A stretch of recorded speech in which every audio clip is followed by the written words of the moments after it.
ہمارا ٹاپک ہے الف لیلا و لیلا، رتن ناتھ سرشار۔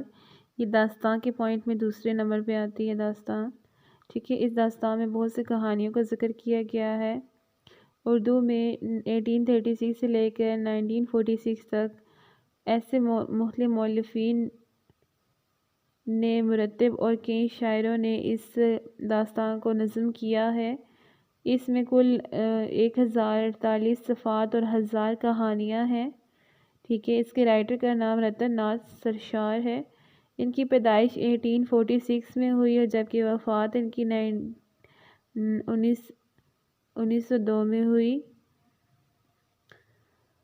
انہوں نے بہت ہی کہانیوں کے مجموعہ لکھا جو کہ الف لیلا کے نام سے مشہور ہے، ٹھیک ہے۔ اس میں سب سے پہلا پوائنٹ جو آتا ہے لکھنوی داستان کی روایت۔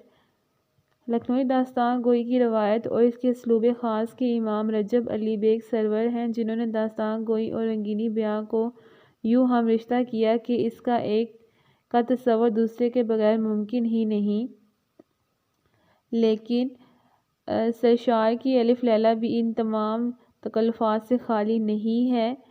سرشار کی مزاج کی ورفتگی انہیں زیادہ دیر تکلفات کی ان زنجیروں میں بندھا نہیں دیکھ سکتی جہاں کہیں رنگینی بیاں کی ضرورت ہوتی ہے۔ سرشار جی کھول کر اپنے امام کا اتباع کرتے ہیں اور شاعرانہ تخیل اور شاعرانہ بیان دونوں میں پوری کاوش اور آورت سے کام لیتے ہیں۔ کہانیاں سنانے میں لکھنوی داستان کی روایت کے پرتکلف تقاضے بھی پورے کیے ہیں۔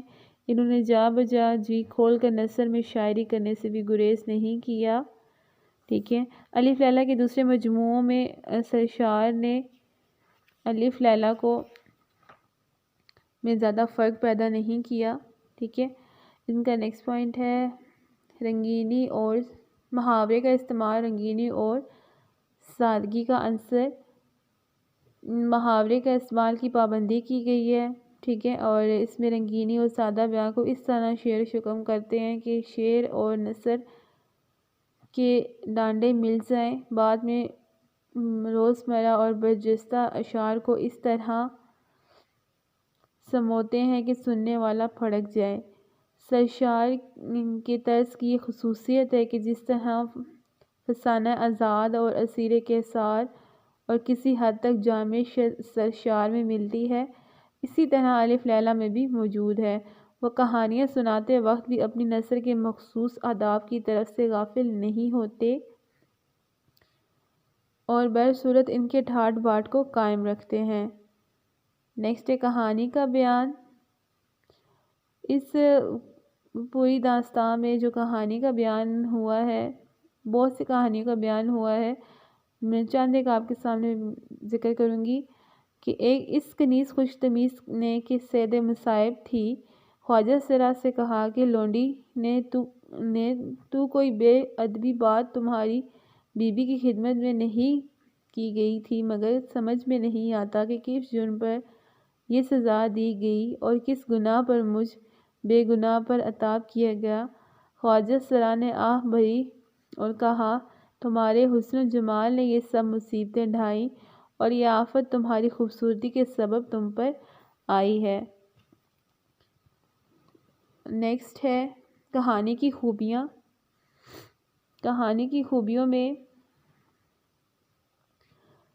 نمبر 1 ہے گفتگو میں روزمرہ کی روانی ملتی ہے، عبارت میں قافیے کا بہترین استعمال کیا گیا، سجا کی پابندی کی گئی ہے، محل موضوع پر پرتکلف شعر کا استعمال کیا گیا ہے، کہانی میں کہانی کا ہی ذکر کیا گیا ہے، ٹھیک ہے۔ یہ 3-4 پوائنٹس جو ہیں یہ کہانی کی خوبیاں ہیں جو الف لیلا میں جتنی بھی کہانیاں شمار کی گئی ہیں ان میں یہ چیزیں ہر کہانی میں موجود ہیں، ٹھیک ہے۔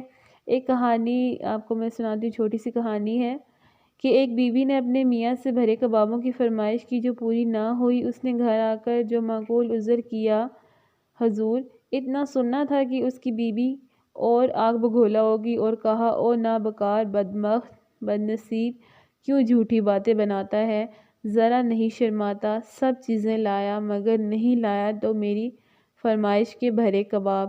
یہ کہہ کر اس نے اس کی داڑھی پکڑی اور مارنا شروع کیا۔ اس نے بہت غل مچایا اور زور زور سے چلایا کہ اے مسلمانوں، دوڑو، جلدی آؤ۔ پڑوسی سب دوڑے آ پہنچے، دیکھا کہ ایک عورت اس کی داڑھی پکڑے اس کو خوب پیٹ رہی ہے۔ سب نے چھڑایا، کہا اے بدبخت عورت، تو مسلمان کی داڑھی پر ہاتھ ڈالتی ہے جو نور الہی ہے۔ ہمارے نثر نگاروں میں سے بہت کم ہیں جن کے پاس الفاظ اور محاوروں کا اتنا بڑا سرمایہ ہو جتنا کہ سرشار کے پاس ہے۔ الفاظ و محاوروں کے بڑے سرمایہ پر محض ذہنی تصرف کوئی بڑی صفت نہیں، کمال اصل میں اس سرمایہ کے برمحل استعمال پر قدرت حاصل ہونے میں ہے۔ جو کچھ ذہن میں محفوظ ہے وہ حسب ضرورت بے تکلفی کے ساتھ زبان اور قلم تک آ جائے تو بات کہنے والے کی بات میں وزن بھی پیدا ہوتا ہے اور تاثیر بھی۔ الف لیلہ میں لطف و اثر کی ایک بڑی وجہ یہ ہے کہ اس کے مؤلف نے ایسے الفاظ و محاوروں کے نازک مفہوم سے بھی پورا فائدہ اٹھایا ہے جنہیں دوسرے پست اور غیر ثقہ سمجھ کر چھوڑ دیتے ہیں۔ اسی صفت نے سرشار کی الف لیلہ کو خاص اور عوام دونوں کی پسند کی چیز بنایا ہے۔ یہ جتنے میں نے آپ کو پوائنٹس بتائے ہیں یہ اس الف لیلہ کی جلد اول جو اس بک میں مینشن ہے اس میں یہ تمام پوائنٹس آتے ہیں، اور اس کی آگے آپ ڈیفینیشن لکھ سکتے ہیں۔ Thank you.